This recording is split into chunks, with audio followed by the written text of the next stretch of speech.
Salut, bienvenue, j'espère que tu vas bien. C'est Cédro Sage, le crypto-entrepreneur. Alors, avant de commencer, abonne-toi à tous mes réseaux sociaux qui circulent là, TikTok, Twitter, Facebook. Voilà, tu écris juste Cédro Sage sur le moteur de recherche de ces réseaux sociaux, que ce soit sur TikTok, sur Twitter, sur Facebook, voilà.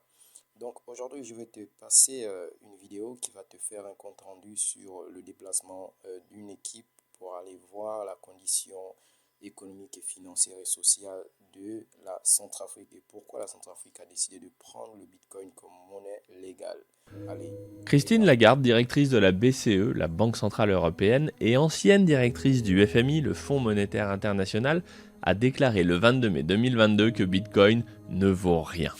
Je comprends dans cette déclaration qu'elle retire par la même occasion toute utilité à Bitcoin, car s'il était utile, cela lui donnerait au moins un tant soit peu de valeur. Cette assertion est immédiatement suivie par une injonction à toutes les autorités qui l'écoutent de réguler Bitcoin pour protéger les pauvres inconscients qui l'utilisent dans le seul objectif de gagner de l'argent facilement. Cette déclaration m'a marqué, car 2 jours plus tard, je m'envolais pour Bangui, en RCA, la République centrafricaine, avec une délégation de bitcoiners initiée par Sébastien Gouspillou sur invitation officielle du président du Conseil économique et social, M. Alfred Tenga Poloko. Grâce au CES, nous avons également rencontré le chef de l'État, le président Faustin Archange Touadéra. Mais alors, que se passe-t-il ?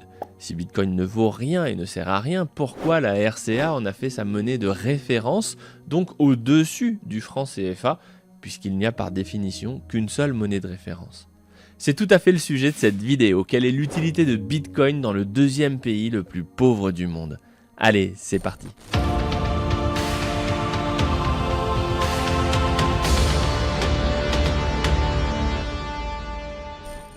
Pour nous, tout commence avec la décision de la RCA d'adopter Bitcoin comme monnaie de référence et ce communiqué du chef de l'État, Faustin Archange Touadéra, le 26 avril 2022. Une fois sur place, nous avons eu la chance de rencontrer les membres du Conseil économique et social, des ministres et autres personnalités de la vie politique, économique et sociale de la RCA.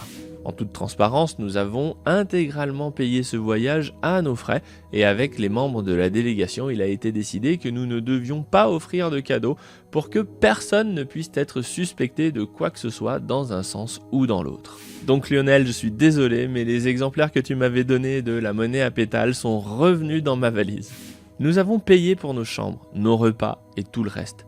D'ailleurs, nous avons séjourné dans le bel hôtel 5 étoiles nommé Ledger Palace, s'il vous plaît, que nous avons bien apprécié. Mais avouez qu'avec un nom pareil, nous pouvions difficilement aller ailleurs.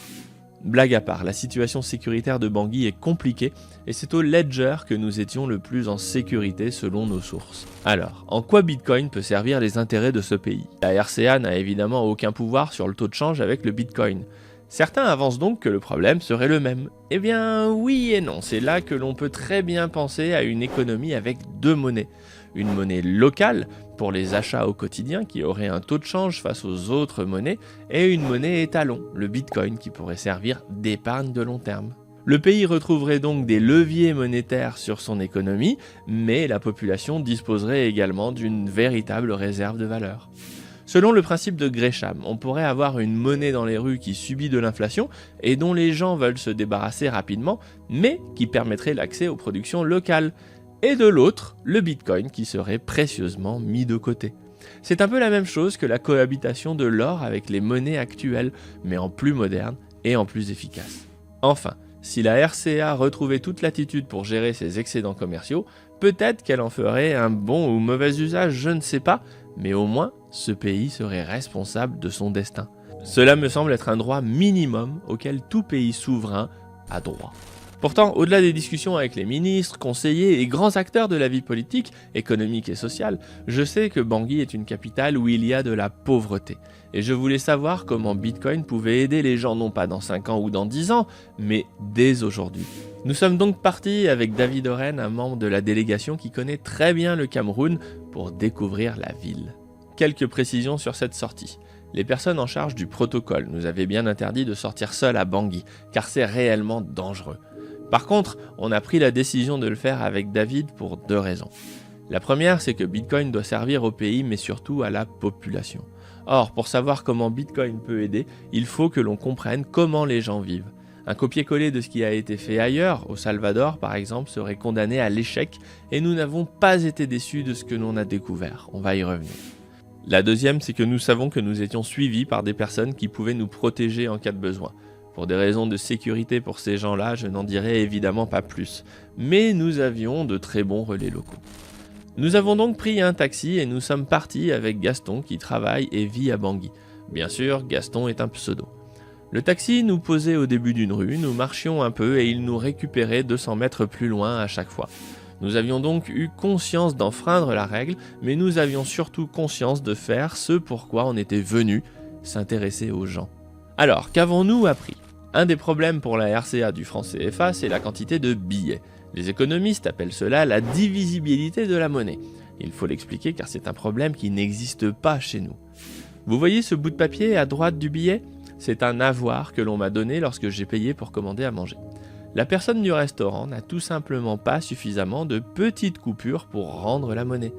Comme la masse monétaire est essentiellement faite de billets, de cash, la France limite la quantité qu'elle envoie dans le pays pour contrôler le taux de change car le CFA est un miroir du cours de l'euro. Donc pour éviter que le taux de change ne varie par rapport à l'euro, la Banque de France rationne les billets et cela crée d'énormes frictions pour le commerce de tous les jours. Faute de billets, souvent, on n'achète pas. C'est pour cela que les commerçants créent des avoirs sur des petits bouts de papier qui ne sont rien d'autre qu'une autre forme de monnaie en réalité. Les gens s'adaptent comme ils peuvent et trouvent des solutions.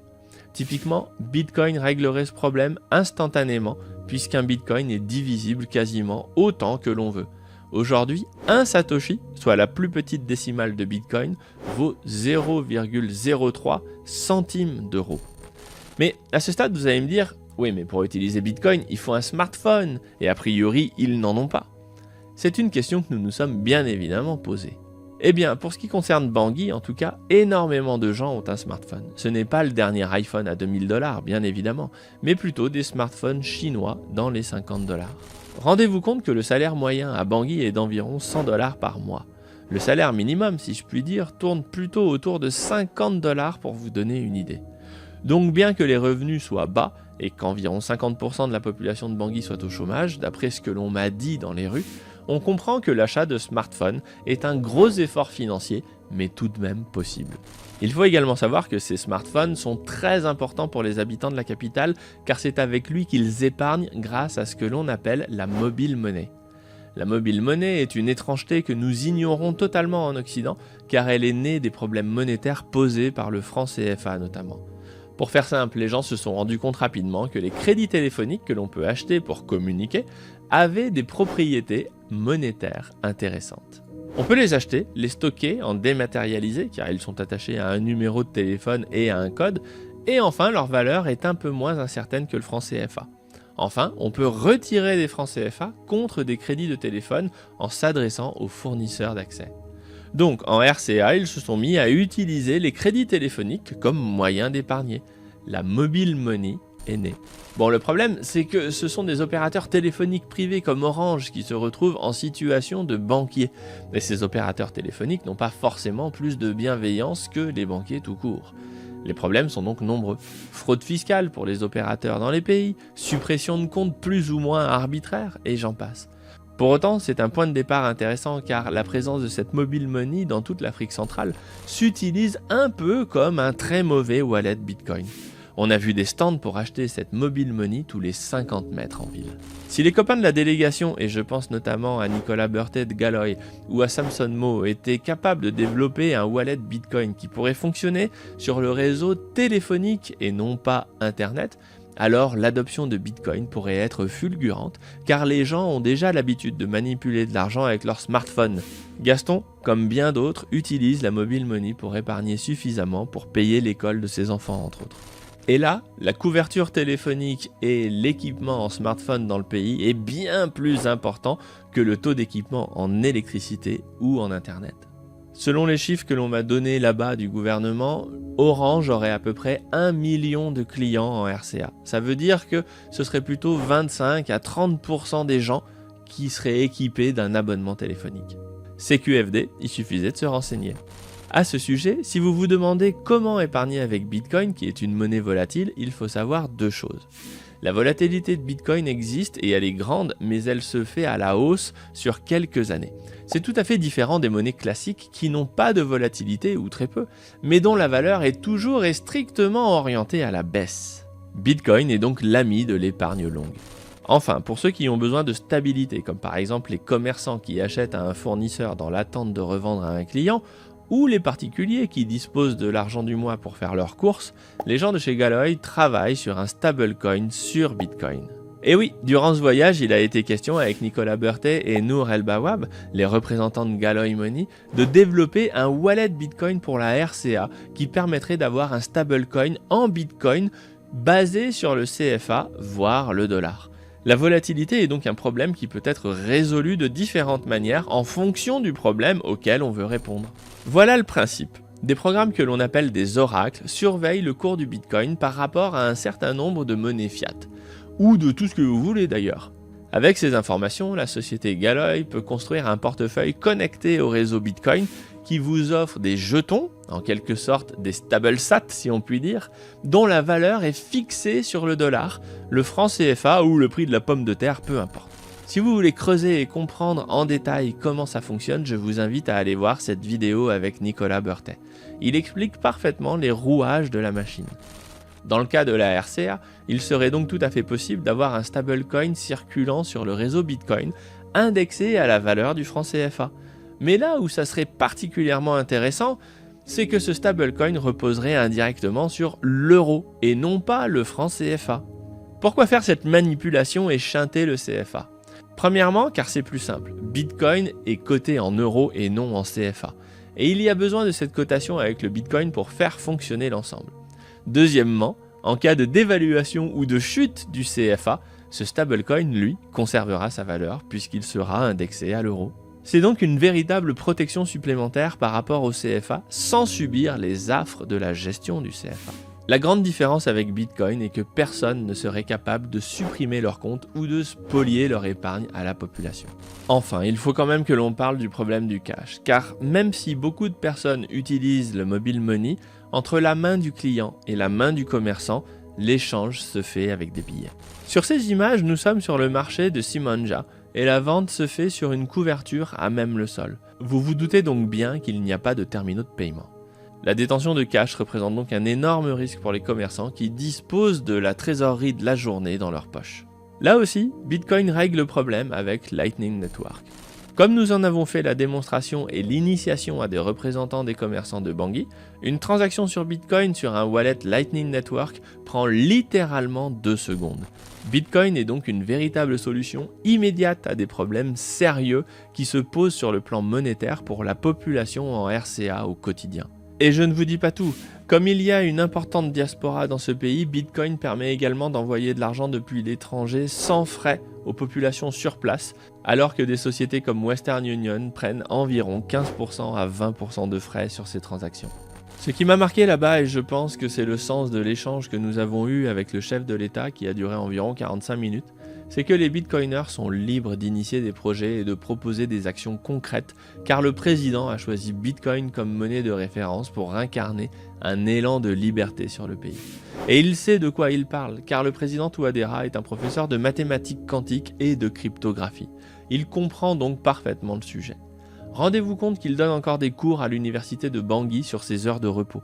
Mon ressenti personnel, c'est d'avoir rencontré quelqu'un qui aspire à la liberté d'entreprendre, de penser et d'agir pour son pays. D'ailleurs, la veille de notre départ, le président Touadéra annonçait l'abolition de la peine de mort en RCA. Alors oui, nous sommes conscients que la situation politique est compliquée. Et les attaques ont commencé à déferler alors que nous étions même pas encore revenus. Les moins intelligents d'entre eux ont pris le risque de la diffamation, nette, franche et sans appel, en nous accusant d'être des idiots utiles, complices des crimes de guerre de Poutine, car nous l'aiderions à financer le régime russe. Rien que ça.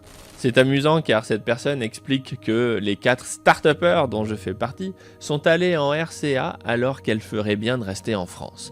Je lui ferai simplement remarquer que la France rejette ardemment l'innovation autour de Bitcoin et que c'est pour cette raison que 3 entreprises représentées par Sébastien, Nicolas, Jean-Christophe et moi sont déjà partis s'installer à l'étranger ou sont en passe de l'être. Et pour d'autres, plus soucieux de ne pas se mouiller, ils se contentent de relayer leurs attaques en citant des sources anonymes pour n'endosser aucune responsabilité juridique. C'est un peu plus faux cul, mais néanmoins, c'est quand même plus précautionneux. Cet article au vitriol dans le journal Le Monde nous accuse tranquillement de vouloir mettre en place un circuit de distribution de pots de vin et de blanchiment d'argent pour le compte du RCA au profit de la Russie. À l'aise. Bon, nous noterons que j'ai cherché à joindre ces gens directement pour apporter la contradiction et que nous puissions tout simplement répondre à leurs accusations graves. Mais le courage du journaliste parisien étant ce qu'il est, à ce jour, nous n'avons eu aucune réponse. Pour ma part, je garde en tête que le lendemain de notre sortie nocturne, nous avons été avertis qu'il y avait eu 20 morts à la périphérie de Bangui. Alors on fait quoi? On parle et on ne fait rien pour être à l'abri de tout soupçon? Ou on tente quelque chose, chacun à notre échelle, pour apporter une petite contribution? Quant aux accusations de corruption, sachez bien que Bitcoin n'est pas facilement corruptible. Toutes les institutions sérieuses comme le Trésor américain ou les rapports sur le crime et le blanchiment d'argent montrent que faire du trafic sur Bitcoin est une très mauvaise idée, car tout est beaucoup plus facilement traçable sur Bitcoin puisque c'est un réseau ouvert. Le rapport sur le crime de Chain Analysis montre un taux d'activité criminelle en baisse sur le long terme sur toutes les cryptos de 0,15% contre environ 5% pour le dollar en cash qui est quasiment intraçable. Mais les gens sérieux qui ont fait leur devoir savent tout cela et ne tombent pas dans ces accusations fallacieuses qui ne font que souligner une ignorance crasse. Bien sûr, la course-poursuite entre le gendarme et le voleur est éternelle et ne prendra pas fin avec Bitcoin bien évidemment. Mais si les gangsters veulent blanchir de l'argent avec Bitcoin, il va falloir qu'ils se professionnalisent très sérieusement car la moindre petite erreur sera fatale à tout le réseau. Car sur la blockchain, lorsque vous tenez un fil, vous devenez capable de dévider toute la plotte. Enfin, on nous accuse d'être plus ou moins des ignares à tendance inutile car seuls 15% de la population en RCA a accès à l'électricité. Comme si nous ne le savions pas. Sébastien Gouspillou et moi avons des sociétés qui opèrent dans le mining de Bitcoin. David Oren, membre de la délégation, travaille dans la brousse au Cameroun en installant des stations solaires. Sur Grand Angle Crypto, nous avons fait plusieurs interviews et vidéos qui expliquent et démontrent en quoi le mining est une industrie qui soutient le développement des réseaux électriques au profit de l'environnement et des populations. Mais tout cela, nos critiques parisiennes à la petite semaine ne le savent pas, puisqu'ils n'ont pas pris le temps de bosser le sujet et qu'ils se contentent d'a priori factuellement faux. Alors messieurs les médias, si vous voulez savoir pourquoi nous sommes partis là-bas, ce que nous avons proposé et ce que nous pouvons faire, eh bien invitez-nous pour que nous vous expliquions nos métiers. Pas de politique, juste des faits. Voici mon email. Il y aura toujours un membre de la délégation pour vous répondre de façon constructive, en plateau ou à distance, pour tout type de médias. Nous vous demandons simplement de nous écouter avant de nous tirer dessus et de nous faire passer pour des suppôts de Satan à la solde de Poutine. Enfin, pour terminer sur une note positive, nous avons été fortement touchés par Bangui. Ce que je retiens, c'est qu'à Bangui, on pleure et on rit, car on est touché par cette population joyeuse qui continue de sourire, de faire la fête et de vivre alors qu'ils ont des problèmes sérieux par-dessus la tête. Merci au chef de l'État, le président Touadéra, de nous avoir reçus. Merci au Conseil économique et social, au travers de son président, Alfred Tenga Poloko. Merci à vous tous. Sur ce, à très bientôt pour de nouvelles vidéos. Ciao. Si vous aimez ces vidéos, abonnez-vous et pensez bien à cliquer sur la cloche pour être notifié des prochains épisodes. Et pour recevoir le guide crypto de A à Z, inscrivez-vous ici. On vous explique tout pour les débutants comme pour les confirmés.